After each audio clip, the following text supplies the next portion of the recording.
welcome everybody for joining the show. We have you're going to want to stick around if you're going to want to learn about sports science, sports dietitian, and working in the NFL. We have Jen Gibson. Go ahead and introduce yourself, and we've been talking off air, but let's just kind of roll into it. Sure. So my name is Jennifer Gibson, and I go by Jen, and I'm a performance dietitian and exercise physiologist. Been at the game for about 17 years now. 10 of those was in the Olympic world. I'm originally from Canada, so spent 5 years working in the Canadian Olympic system, and then got headhunted down to Team USA. Spent 5 years in the Olympic world down there, and then got recruited into the NFL. And spent the last 7 years as sports science coordinator and sport dietitian for the Chicago Bears. Throughout that entire time, I've done a ton of fun little consulting projects, worked in women's pro tennis for 6 years, worked with the New Orleans Saints as well, a bunch of MLS teams and some NBA clients. And now, just in the last season of my life, just kind of decided to start my own practice, start my own private consulting business. It's called Lead Eats Inc., and just trying to take all those years of working with the most elite sport clients and kind of start my own gig. I mean, so 10 years in the Olympics, and then you got headhunted from the Olympics in Canada to the Olympics here, and then to the NFL. Yes. Talk about that. That's unbelievable. Yeah, so it's, as you know, in our world and in sport, it's kind of like who you know and who knows you. And in the Olympic world, it's a lot about looking for other people with Olympic experience, and oftentimes that's really just looking globally. So my sport background personally is combat sports, and so the U.S. Olympic Committee was looking for a combat sport dietitian, which physiologically is like the most fun population to work with weight cutting and getting that right. So they had hunted me down, and it was a great population. It was my passion kind of area to work in, and then, as you know, it's just kind of, you start to meet people, and I had been in a few articles in the media, and somehow somebody from the New Orleans Saints invited me to come and kind of evaluate their sport nutrition program and physiology kind of program, and there wasn't one, and so that kind of parlayed into consulting for them, and then that parlayed into somebody from that team leaving to become the GM of the Bears and recruiting me over there. And it was a fun time in the NFL. I actually left to go for the schedule because I was like, wow, I don't have to be on a plane 250 days a year.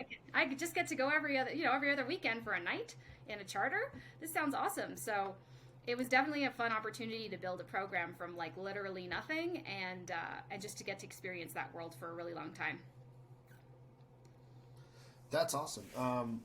How did you have roles where sports science coordinator and dietitian? How does that work out? Like, how do you handle the two worlds?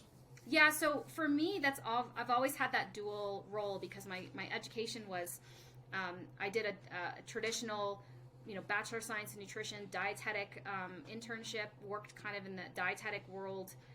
But then when I went back to do my master's, I did a pure 100% ex-phys master's, like a separate master's. It wasn't a combined program with nutrition. And so basically did a pure, applied physiology stream, worked in a physiology lab when I was doing that. And so that kind of lended itself into the duality of my practice over the years, where, like I say to some of my interns, I can go from writing a menu for a team to analyzing GPS reports, and my brain's just been trained to go both ways that way, and so it's just a byproduct of how I came up in the system.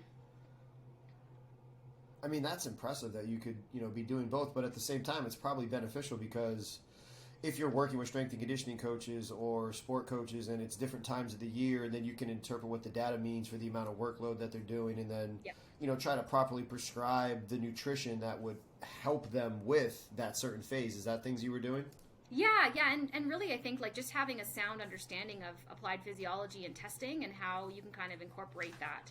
And that it all kind of, we all kind of work in these areas where there's kind of crossover, so if I'm responsible for what's going into my athlete's body, then I should be able to measure. I should be able to measure that. I should be able to know how to use an RMR cart or measure VO2 max or measure sweat sodium from the from the sweat, or understand lab values, and then again work at those external and internal load measurement tools and understand how that impacts not only caloric expenditure, but stress on the body and within the training cycle, how that fits in. So I feel like it's just a natural connection, and whether or not you truly practice like how I have in both worlds, it's really important for both sides to kind of have a good understanding of how they operate.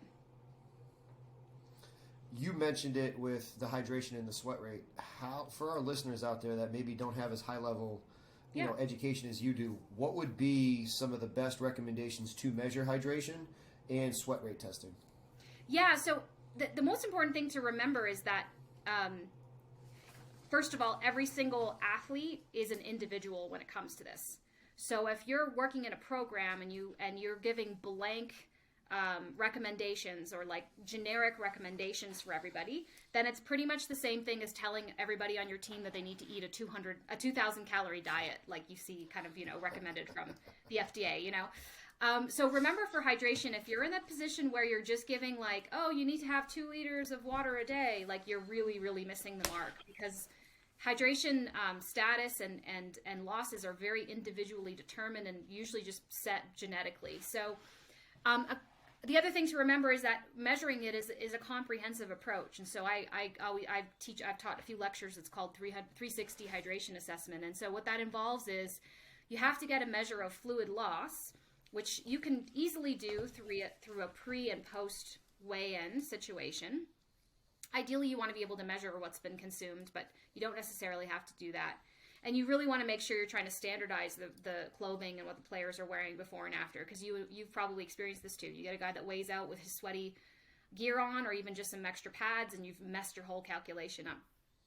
But in addition to that, that's just telling you about the fluid loss, right? We're not actually looking at the composition of that fluid and what's going on with that athlete's sweat, and are they truly a salty sweater, and can we do a sodium intervention if it's needed for them? So that's where the next level of that is, and what I've done in different sports, different ways, but you kind of would potentially do sweat testing with your entire squad, or maybe just your high risk guys, whereby you would put a sweat patch on them, collect a sweat sample, analyze it using there's some really nice easy devices you can use for that. I use the L'Aquatwin Hariba system, get a measure of sweat sodium, and then from there can determine, again, where you can then kind of determine not only how much fluid does this athlete need to consume, but then should I add additional electrolytes to that fluid, and in what amount? And then on top of all of that, the third level of hydration assessment, if we really want to nerd out, is looking at the physiology of heat and the impact of that on your athlete. And remembering that part of why we sweat is because we're creating internal heat. And that heat can be exacerbated by external heat like the sun or humid conditions. And so there's interventions you can partake to control that, right? And so that would be things like ice vests, or dipping the hands in ice water, or using some of those hand cooling devices, or even just we used to do it with the football players, just ice towels around their head and neck to cool the actual thermostat down. And so if you do 1 and 2 but forget the third, you're battling a physiological response that you know what I mean? You can drink all the water in the world, but if the person's still overheating from a core temperature sense, that's another piece. So it's always a reminder that, like, we can go really deep, and I've gone really deep, and it's really, really fun if you're into physiology. But just remember, if you're at that level where you're kind of just saying, everyone drink 2 liters a day, like, we can go deeper than that. So I do want to go deeper with that. And as you were talking about it, I've done some sweat rate testing with a company before, and we'll do that. We'll put the patch on their arm. We'll go through a training session, very similar to get it, and then we'll analyze it. This is how much fluid, this is how much of it is, sodium. So I'm sticking with you on all that. Yeah. The first thing I want to ask about is, you mentioned the temperature in which you do it. So if you do that sweat rate testing on a day that's maybe hotter, more humid, first question, is that going to be invalid data than if it was just a outlier in terms of how hot it was? That's a really, really good question. The short answer is not really, because while that environmental temperature will impact the fluid loss, so how much sweat they actually produce overall, The sweat sodium concentration is very, very much kind of just a set to who you are as an individual. So it can be a little bit modified by, like, if the athlete's having a really, really high salt diet, or if they're having a really, really low salt diet and they make a huge change. But truthfully, that sweat sodium is kind of going to be what it's going to be for you as an individual. So an environmental stressor would not necessarily impact your results for the sweat sodium piece. Yeah. Okay. And then the other question that I have for you now is, I have some, I would call it at best, anecdotal research out there. A friend of mine who nerds out on this stuff too, was reading some research about cooling down, and the bad way to cool athletes down is putting towels around your neck, because it now tells the brain that you're not hot, even though the rest of your body is hot. Is there any validity to it? Because what he was saying is you're supposed to actually ice like around the wrists and the ankles, because now that's peripheral from the brain, and it's going to help you cool yourself down faster, because now warm blood is going to the brain. Therefore, the warm blood tells the brain, hey, we're still hot. We still need to get cooled down. Yeah, that's really fascinating. You're like, we're going right down my favorite alley. So like, yeah, is going down into the research about like the location of your cooling, and if it's like location specific. And so I don't know the answer to that right now. What I do know is that when we have had players that have had kind of the cooling towels around their head or neck, there's also kind of a psychological component of them calming down a little bit that's also helping from a emotional, psychological perspective, you know. And for us in football, it was just more convenient, because they have gloves on a lot of times if they're catching balls and stuff, and so it was harder for us to use the hands. But what I will say about it, and when I've studied core temp really in interesting ways, especially with athletes making weight, and kind of watched, I used to do these weird studies where I'd throw an internal core temperature sensor into a guy cutting weight, and then we would do different interventions, different cooling interventions, to try to get their core temp down. And one of the observations we made was that it took quite some time for the body to actually have a reaction to the cooling stimulus, because it kind of takes time to start cooking. It's almost like an oven. It takes time for the oven to cool down too. And so so it's interesting. I mean, I'd love to like dig into that physiology a little bit about it being localized to the brain and versus the hands, and it's a really fascinating question. So I'm excited to read and learn a little bit more about that, because this is definitely a nerd out area for me.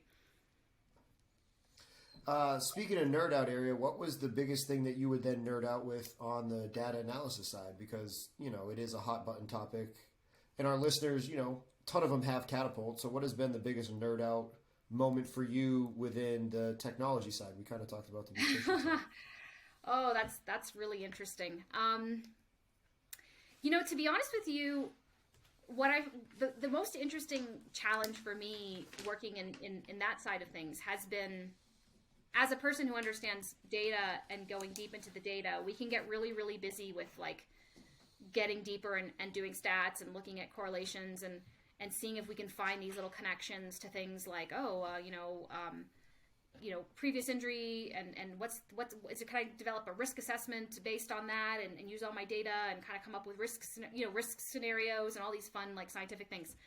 And within us in our nerd world, we can really geek out on that and spend time, you know, this is my model, and we can assign almost a met value to our load, and then we can prescribe based on mets. I mean, we can get really geeky about it. And but one of the most important learning things that I've been geeking out on, honestly, is that 90% of my coaches don't care about any of that. All they want to know is like the bottom line and how it impacts them.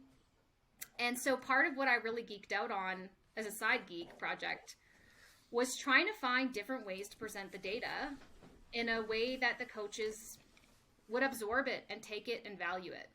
And that in and of itself is a project, because for me, I had almost like a repeating year evaluation with the coaches to ask them, like, was this helpful? What do you want to see? is this displayed properly? How are you getting these reports? And we migrated to a system whereby we created our own internal system that was on the scouting database, where the coaches were already going to watch film and integrating the data with that point of contact they were always interfacing with, and I had started off at the beginning with like handwritten reports on their desk with like magic marker and all that fun stuff. And then I've talked about this before, but we ended up migrating all of the data into a percent game for everything as a metric. And that was something a lot of coaches understood better than maybe just a generic load number. So if I said to them he did 150% of his volume for a game, they could process that. So for me, it's been an interesting game of just understanding the coach and understanding the position coaches, because they're not the same in terms of what they want and what they understand. And then maybe I was crazy, but I had a different way to display it for different people based on what their needs were. And to me, that was a fun project, just to learn how best to communicate that. The fact that you've been able to do that and you were doing it at the National Football League level, what piece of advice would you give to our coaches who might be thinking, I'm bashing my head against the wall trying to connect and relate to my coaches, but I just heard her talk about it. What was your secret? Talking to them. That sounds really basic, but it happens all the time where we just make these assumptions and we don't really sit down and talk, and we actually don't educate them either. And so something I used to do every year was I'd sit down with the new crop of coaches, because as you know, inevitably these people change. And I would just present to them what it is and what it's not and how it can help, and almost like do a little bit of a sales job every year. But realize that we are support staff and we orbit around the sun, which is the coaching staff. And that's a good one. Yeah, but it's true. And so realizing No, I know. That's why I laugh. Yeah. Like, I'm not mad. I'm just laughing because you hit the nail on the head. Yeah. So if you take that posture and realize where you are in the galaxy, then feeling success is being able to be a part of your orbit, and for some coaches it's more, and for some coaches it's less, and you can sit back and nerd out with your friends and get your fix that way. But true success is having that coaching staff just like value what you're presenting to them. You know what I mean? And if it's just speed, max speed all day long, and they love it, yes, you feel embarrassed when you talk to your data analytics friends, but guess what? If they're valuing it and using it, who cares? That's just my opinion. No, you're right. I mean, like, it gets back to the core of, like, you just kind of got to kill your ego and check your ego at the door, so that way you can serve the people that you're supposed to actually serve, right? Like, oh yeah. I mean, one of my mantras always, and I had it in my office and I have it here now in my home office is and it actually comes from the Olympic world. The Olympic world very, very much adopts this model, and it's team first. And it's, how can I serve this team? And maybe it's, how can you serve the club? And if you truly, truly adopt that, and you're like, how am I going to help the club today? How am I going to help these players today? And if you truly ascribe to that, like in your core fabric, you can't go wrong. But a lot of people are the other way. It's, how do I serve myself today? How do I look good today? How do I posture myself with the head coach at this meeting today? So if you're putting ego first, then usually it's not going to result in some good outcomes. Yeah, let's dive down the Olympic side rabbit hole and, working with stopwatch sports. How different was that from a nutrition standpoint, and then also from any of the sports tech that maybe you were using? Yeah, so again, it kind of just depended on the sport, right? So there's certainly ones that are timed, and it's a pretty finite end, and those are wonderful to work with, to be honest, because you can really measure success very in a finite way, and oftentimes the periodization and training plans for those types of sports are on point, and there's nice, beautiful training camps at altitude, and we do all these fun things, and we monitor a lot of physiology, and then we can actually time it all along the way, and it's great. And so those sports are awesome to work with, to be honest. And then you get your sports where it's an art, like when I was with combat sports, judo, wrestling, taekwondo, boxing. There's a lot more nuance to those things. And so to me, what I've always just ascribe to is just like really getting deep into the physiology of the sport and then understanding it, and then understanding not only the physiological demands, but then the second layer is understanding the cultural demands of the sport. And how does this thing operate? And how do I navigate within the culture of this sport and the coaching staff and all that stuff? And then trying to marry those two into effective interventions that are going to help them. At the Olympic level, though, there's it's a weird word, but there's definitely more of a desperation of the athlete, because oftentimes they've literally given their whole life up literally to follow this dream. And so I had a lot of athletes that were on food stamps. I had a lot of athletes that just basically put their family and everything on hold because they were trying to chase the dream of making an Olympic team. And frankly, that desperation really helps them to kind of buy in to working with practitioners that are going to help them get better. And so it's actually a really lovely population to work with, because they're really, really committed and eager, and they want to be the best in the world. And if you're crazy enough to chase that goal, then you usually are crazy enough to kind of jump on board with fun physiology experiments and ways to improve your game. For any of our listeners out there that are like, oh man, maybe she's working with new teams, because you said it really depends on the sport, and they're working with a new sport and they're trying to figure out how to assimilate. What were some of the best things that you did to understand the sport and to then get the ultimate buy-in with the athletes and coaches? Yeah, so I mean, for me in the beginning, it was like, again, getting into my physiology understanding of the sport. If it's a sport you've never worked with before, you got to just understand the sport. So literally I would sit down and just read about the sport. How is it played? What are the typical measures of success for somebody in this sport? And then it was just be spending a lot of time at practice and observing how that goes, developing relationships with the coaches, and just asking questions. Can I just have a look at your training schedule? Can you tell me a little bit about your training philosophy? A lot of times, coaches are happy to answer those questions, especially if you kind of are asking them about them, like who doesn't want to talk about themselves? So it's kind of just trying to gain respect by being curious and trying to understand their philosophy and being very respectful of their philosophy, because I've worked a lot in soccer, for example, and man, you get a coach from Italy, you get a coach from Denmark, and you get a coach from the United States, and their philosophies on training and how they're going to do it are totally different. Is there a right one? No, right? Because there's winners in all those places. So you can't go in there and be like, well, this is crazy. Look at this volume. Like, because guess what? You're not the one that's been hired to make that call. You're hired to understand the call and to understand the physiological implications of that call, and then to buffer and assist around it. So for me, it's just like being very respectful to the coach and their model, and then trying to, like I used to say sometimes with wrestling, because they always have overtraining, like for real overtraining, 3 days. Like you almost like just are there to see, okay, when's the blood coming out, and like how good are my Band-Aids right now, And sometimes it's just triage and first aid, but at least you're providing something, No, for sure. Hearing you talk about all this, one of the things that I want to know from the diverse background, whether it was, Olympics here in Canada or the NFL, without naming names, obviously, what are some of the worst practices that you've seen, or the bastardization of nutrition in sport? Because I know what I think it is, but I want to hear like a true expert's opinion. Okay. I won't say, I'm not going to say any teams or anything. I've had a few situations. So there's a lot of cultural norms, with some sports. I remember working with a team once and getting in trouble because I canceled the hot dogs at halftime. So that was one that I literally, and then the funny part was the person who yelled at me about it was the team doctor.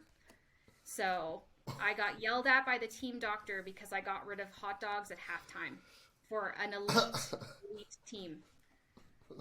And as the dietitian, I made that call because I was like, why on earth are we ordering hot dogs at halftime? This doesn't make any sense. My job is to oversee this. I cannot sign off on this,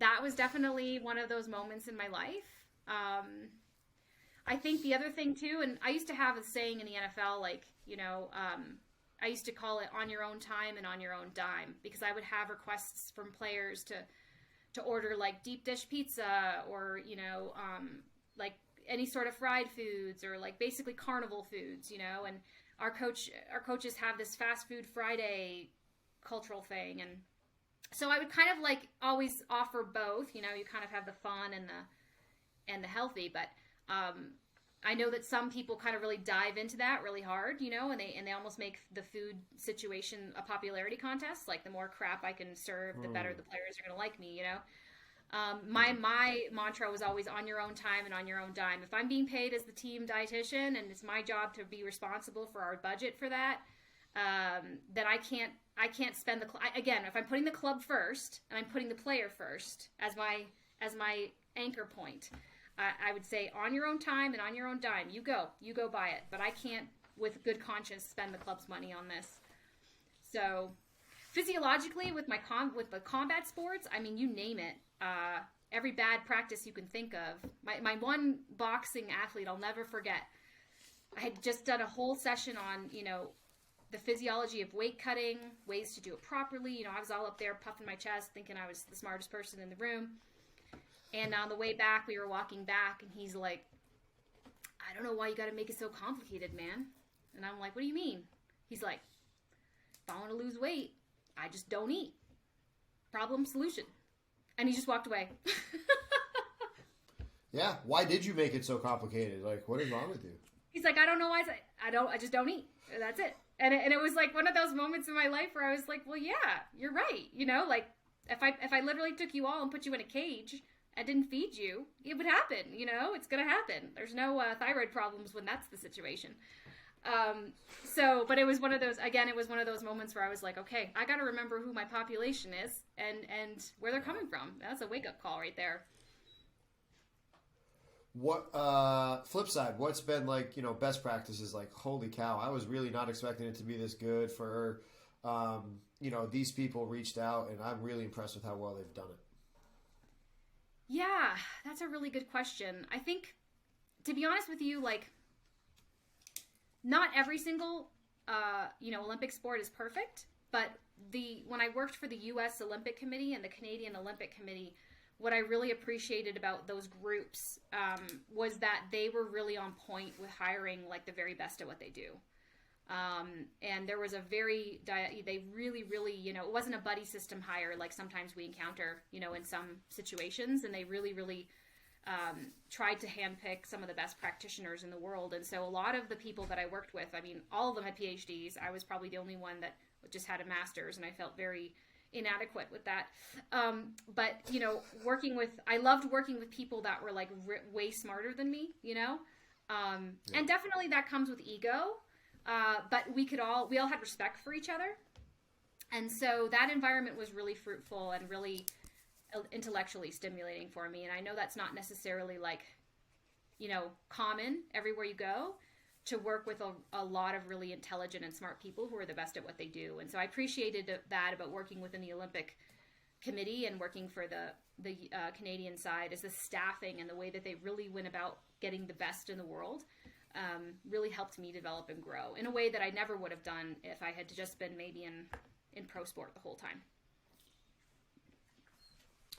I have a question for you. What is going to be the best way to measure body composition for our listeners if they're like, oh, I have a DEXA or I have a bod pod?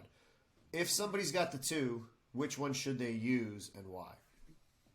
Ooh, we're going down a nerd topic for me, so... 100%. Let's do it. So I'm a level 3 anthropometrist with ISAC, so I've done like a lot of training in body comp and measurement, and it's definitely a passion area of mine. So the one thing I say to everybody is there's one gold standard for body composition, and that's murder. Murder is the gold standard, because we murder you, we peel you like an orange, and we measure you. And I say that to every one of my athletes, because that's how actually Siri and all those equations were determined, was through cadaver analysis. So the gold standard is murder. Everything after killing your athlete is an estimation. And so you pick your poison, right? You pick your poison. Every single modality has error. It's up to you as a practitioner to know the error and to control the error. And so for me, when I was with the Olympic team, because I was on the road all the time, I can't take a bod pod with me. I can't take DEXA with me. So I did ISAC level 1 and level 2 skin fold assessment. That was very practical. For me, I liked it because I didn't have to control for hydration or time of day or whatever, and my error was me as a measurer, right? My error was me versus me, and I took the ISAC course because it taught me a standardized technique, so every time I did my assessment, I did it the same way. When moving into the NFL situation, I can't do ISAC assessments on 100 guys in the preseason. It's too time consuming. And so for a while we used bod pod, and then we moved to DEXA. Both can work, but both have errors, you know. And so with the bod pod, we had to really control for, with the larger individuals, the egg's not made for my 320-pound lineman. It's just they got to stuff in there. And all of the science behind bod pod is air displacement, right? Sorry, I'm moving my hands a lot in this. I'm Italian. No, you're good. I talk on my hands too. But so like, as you're saying that, I had a 6'5", 350 lineman in a bod pod the other day. Yeah, and they get in there, but I would always worry because it's based on air displacement and wasn't built for that size, and so you know, and then we would have situations, as you've probably experienced, with players that had dreadlocks and big hair, and sometimes that would be being read as mass, right? And so you kind of have to really know those errors. We had it too sometimes with we would bring the bod pod with us to training camp, and it would be hot in a hot room, and that heat and humidity would impact measurement.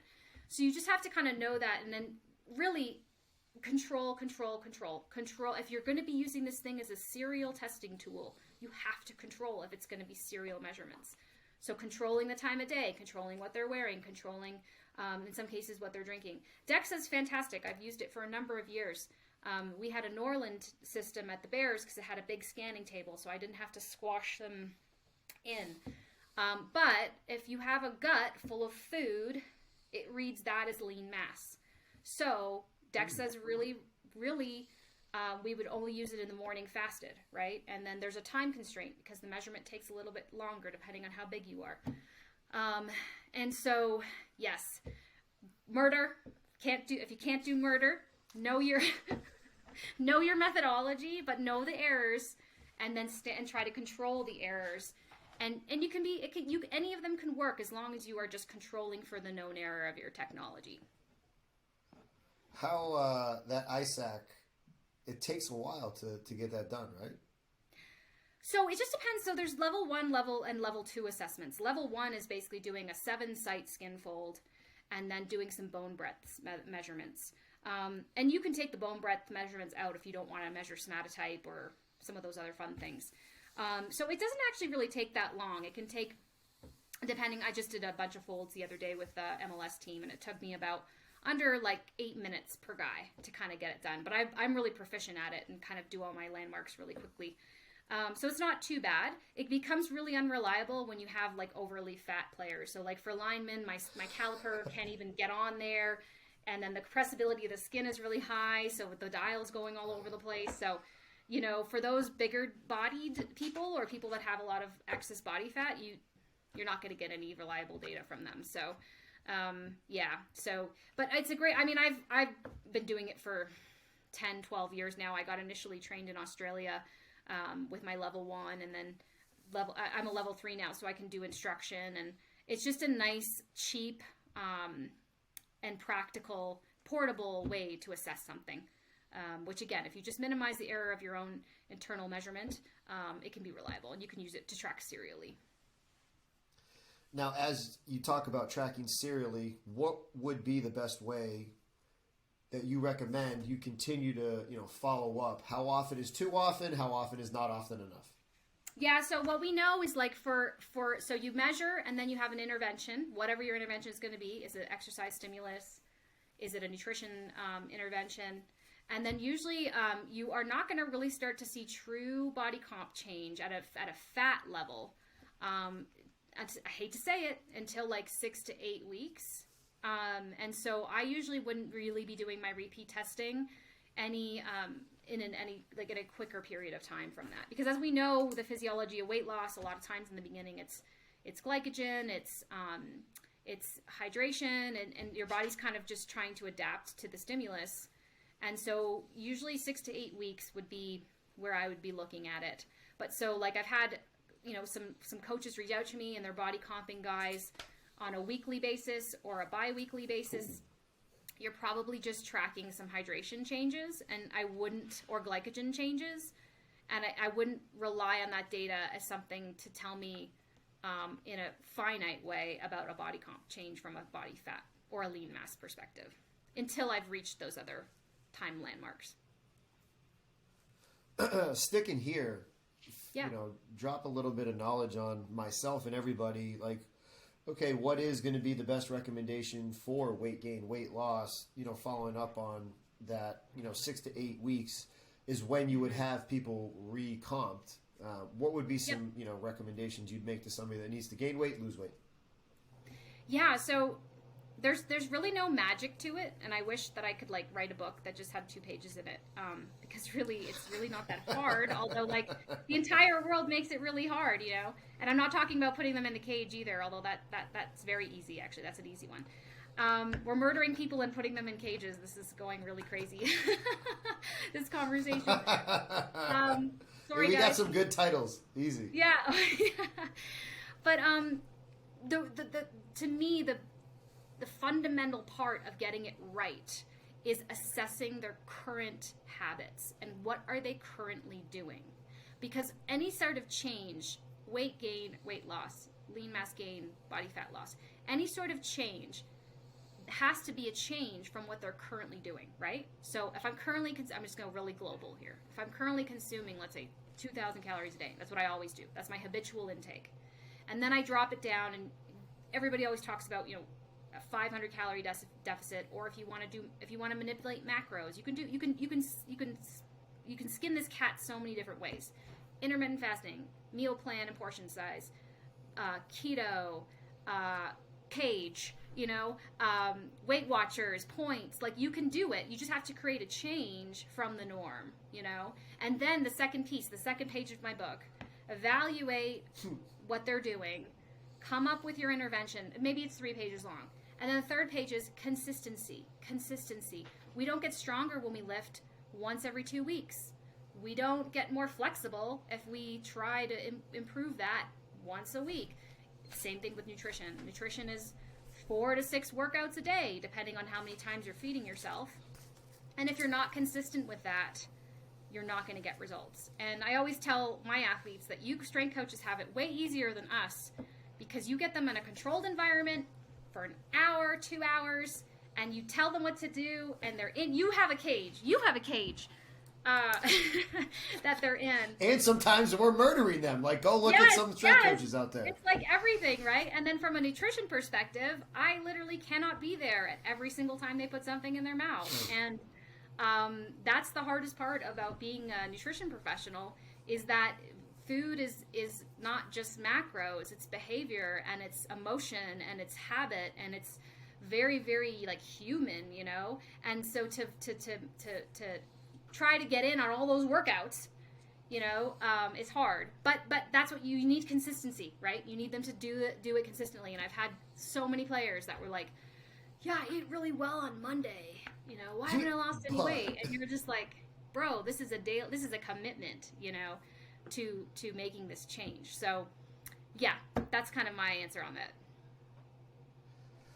I wonder if we have any, I'm going to assume that some of our listeners are like, okay, great, we've got a nutritionist on staff, but the players never see him or her because, like you said, split and have all these other things. Yeah. Talk about that difficulty of, if you're not around the athletes, it's got to be impossible to make change, no? Yes, 100%. Half of being, and we're in the same profession. We're behavior change modifiers, right? Our job is to modify behavior to achieve a result. And we're dealing with human beings, not robots. And so I think why I say all that is because trust needs to be built when you're going to go into someone's world and change behavior. And so if you're never around, or you're just a business card on a bulletin board somewhere at school, there's no trust there. And really, you know, we all have been there. You go, you know, maybe you go see a new doctor or a new chiro or whatever, and you're like, ooh, that nervousness about like meeting someone you've never met before. And so if you're not taking, if your nutrition professional isn't taking an active role in just being there and just showing up, then that trust is harder to garner, you know. And a lot of our athletes are lazy and not self-motivated. So you kind of have to, I used to always say, like, you know, out of sight, out of mind, 100% with us. So you got to have someone that's going to kind of try to get into their space and develop that trust. It's interesting you say that, because one of my former assistants, who's now down at a different university in Texas, he said something similar. He's like, you know what? Like, how good would our guys be if lifting or practice was optional? He's like, probably pretty bad. But nutrition, completely optional. So what we did is we had our nutritionists come in every Monday, and we took 15 minutes out of their weight training session, and it was dedicated to a different topic every day, and trying to make it interactive, so that way we could start to create those changes. You know, that's my one idea of it. What are some other good ways that you've seen getting FaceTime, for lack of a better term, with the athletes? Yeah, I mean, to be honest, when I first started at the Bears and they had never had a full-time dietitian before, that's exactly what I did. I asked the strength coach if I could do, mine was a 2-minute talk at the beginning of the lift when guys were just coming and huddling together, and the football schedule is so tight, like to get in is really hard. So I would just kind of get up on literally a soapbox and just kind of do a like tip of the day, and, you know, and really try to hit them hard with things that matter to them, like recovery or injury, recovering from injury, and just trying to almost do a sell job. Like, if you have a supplement your agent sent you and you don't know if you should take it, come see me. And you kind of just try to build that bridge to how you can help them. And so those are really easy opportunities to engage your nutrition professional, for sure. Just give them a few minutes in front of the guys. Obviously, if you have a head coach that's bought in, to carve out some education time in front of them as well. And then really, honestly, the easiest way to an athlete's heart is through his mouth. So really, what I used to do too when I was still trying to like kind of develop relationship with our guys is I'd go into the weight room with some new bar that we were trialing and just ask if anyone wanted to be I called them my sampler boys. Who wants to be my sampler boy? I got this new bar. It's made from cricket protein. Remember those? I need someone to try this for me, you know, and just kind of try to have fun with it and get them to just trial new products or get them eating something new or engaging with them that way. And then really it just cascades from there. Well, we've talked a lot about, you know, the team sport and things prior. So let's talk about, you know, if anybody was looking at your resume, they'd be like, okay, in the NFL, doing 2 different roles, 2 different teams. Why leave that world and do what you're doing now? So talk about what exactly it is that you're doing now. Yeah, so I left the Bears because I was told to leave the Bears. So that's the situation that happened with me. And so it was just staffing change. It had been my 3rd regime, and I was just another victim of the proverbial, you know, cycling that happens in pro sport and what we all sign up for. So to be honest with you, it was a blessing in disguise because I had been kind of scheming about kind of getting out and doing my own thing for a while. And so came back to Colorado, which is where I was, you know, before we moved to Chicago, and really just tried to start to kind of develop my own way, you know, and I loved working in football, you know. It's literally been almost half my career between the Saints and the Bears, 9 years. But it definitely is an environment that kind of requires you to sell your soul. You're there all the time, 7 days a week, long hours, and I have a family, and it was just kind of one of those things where I'm like, you know, I think I have enough knowledge and enough contacts right now where maybe I can choose how often I want to give that soul away.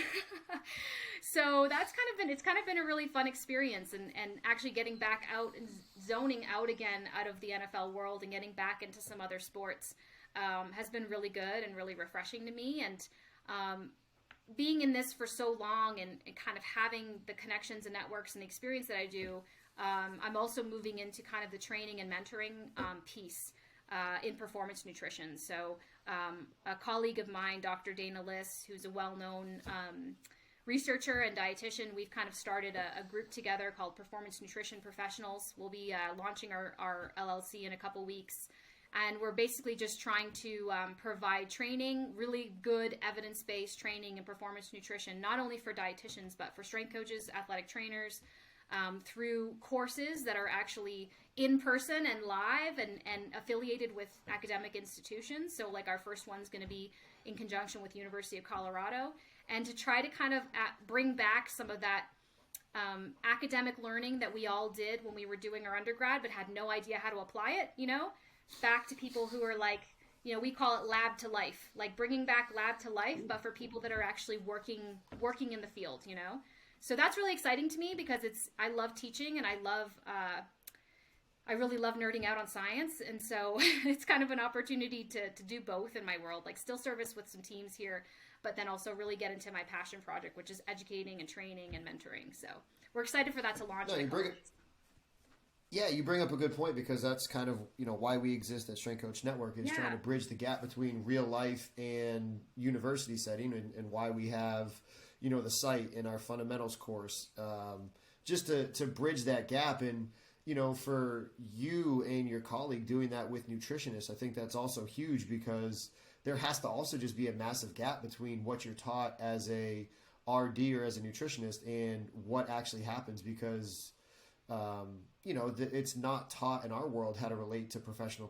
Like, is that things that gets taught in your educational world too, or no? Is that stuff that you guys go over in your course, or? Not really. I think we all get educated in our own silo, and then we kind of get thrown out into the world, and then we all have to play nice, And so to me, I also feel like across sport disciplines, especially if you take a trainer, a dietitian, and a strength coach, there's all areas in which we overlap in our practice area. A lot of trainers are involved in hydration. A lot of trainers are involved in sometimes nutrition recommendations, because they may not have a dietitian on the team. Same thing with with strength coaches. They might be they might be the dietitian when you don't have someone full time. They're giving out supplements. They're recommending nutrition plans, and that's part of your training as a strength coach too. And so I feel like we all kind of have a little bit of overlap in each of our areas in the world of performance nutrition specifically. And so we're just trying to also look at that gap too, but provide like really credible and evidence-based information and more training than just like listening to a lecture on your computer while you're maybe 10% invested because your players are walking by or your baby's crying, just to be real. What would be, for our strength coaches that are listening out there, what is the best way that a strength coach can help a nutritionist, a dietitian on a staff, where, like you said, you can't be everywhere, but if a strength coach is around and they're actually around the team and they're with them all the time, yes. What is the best practice for a strength coach to essentially work under and be giving recommendations through you? Let's just use an example. Hey, you and I work together. We're at, Johnny whatever university, and you're the dietitian, and I'm with the guys all the time. How would I best serve them through you working underneath you? Yeah, so I think it's really simple. You just have to have the right systems built up, and so, for example, if the dietitian comes in and sets up the fueling station for you guys, but can't be there all the time, then it's kind of like that RD can help to inform the strength coach, okay, this is why we have these products here. It's not just throwing a whole bunch of crap on the floor and like, oh, grab your stuff. It's like, here's our pre, during, post fueling options for the guys. This is why we have them here. This is why they work. Maybe doing an intro session with the team, but then when the dietitian's not there, the strength coach just waves the banner and encourages guys to go over there. Go get your recovery stuff. This is why it's important. Just echoing those things. And then I think where it becomes really important is that there's an opportunity for the strength coach to just flag the clinical cases that need to be seen by somebody. So any sort of weight management probably needs to also have the support of a dietitian. Any sort of eating disordered eating situation needs to be flagged and sent that way. Even in some cases, like, we have to start to also appreciate that there's medical nutritional therapy for when they're injured. So like in the NFL, I had a whole list of different ailments, stress fractures, muscle tendon issues, muscle pulls, ACL repairs. There's an intervention for each of those nutritionally. And even if you don't even want to go down into the science of like feeding ligaments, just at a basic level, the guy is going to be out for 10 months with his ACL or MCL. guess what? He's going to probably lose a lot of mass, and he might get really fat, or he might get really skinny. And if that body composition change is really hard and really like dramatic, that impacts his ability to get back on the field, right? Because in the NFL anyway, they're robots, right? So I don't care. You're my 220-pound running back, and you're going to go and get your surgery and rehab, but the expectation is you're going to be popping back in as fast as possible. That's not going to work if you're at 20% body fat, or you're at you're at 180 pounds because you've lost all of your mass because you've been sitting around rehabbing, right? So at a very basic level, any of those injuries can have a impact on body comp, and so that's where the dietitian can come in and help to mitigate some of those things. So yeah, so those are the things too, where it's kind of like programs will be set up. You can definitely encourage them to do those programs, and then being able to kind of go, okay, here's a situation where I can flag this and maybe get some additional support, and on a case-by-case basis refer them out. No, that's awesome. That's good for me to hear, and I think it's also really good for our strength coaches listening out there, so they can just help, like you said, carry the banner and do right by the athletes.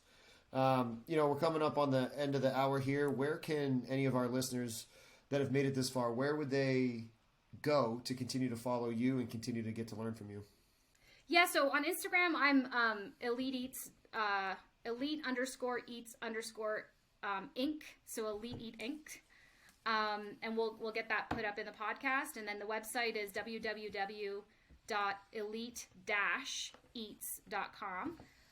And then the Performance Nutrition Professionals, we're going to be launching that business in a couple weeks. And so if you follow me on Elite Eats, we'll have all the information for that and all the information for the course that's coming up. And it'll be in June this year at the University of Colorado. And we've already got continuing education credits for strength coaches, athletic trainers, and dietitians approved for it. So we're really excited about it. NSCA is on board and going to help us a little bit with promoting that as well. So we're excited to get going and just get training and educating.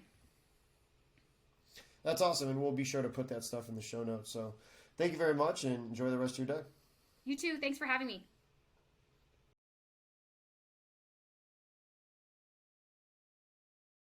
Congratulations on making it to the end of the video. Why don't you celebrate by watching more videos just like it? You can also help us on our quest to placate the algorithm gods by liking, sharing, subscribing, and commenting. Thank you.